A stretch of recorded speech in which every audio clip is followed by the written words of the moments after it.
Next మీకు ఇంకొక బుట్టలు చూపిస్తానండి. ఇవి హెవీగానే ఉంటాయి. కొంచెం పెద్ద సైజ్ వస్తది బుట్ట మీకు.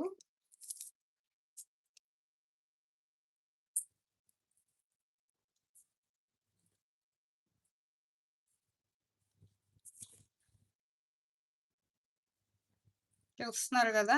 లక్ష్మీ అమ్మవారు వచ్చేస్తారు. ఇక్కడ చుట్టూతా కూడా లక్ష్మీ అమ్మవారు ఉన్నారు. గ్రీన్ స్టోన్స్ వస్తాయి. ఫుల్ బుట్ట మీకు అమ్మవారు ఉన్నారండి. కింద గోల్డ్ బాల్స్ విత్ పెరల్స్ వచ్చినియి. బుట్ట సైజ్ కూడా మీకు పెద్దగా వస్తదండి. ఇది. పెద్దగా ఉంటుంది బుట్ట సైజు. యాంటిక్ ఫినిష్‌లో ఉంటుంది. యాంటిక్ పాలిష్‌లో వస్తుందండి మీకు. హెవీగా ఉంటుంది. బావుంటుందండి. 549 ఇవి మీకు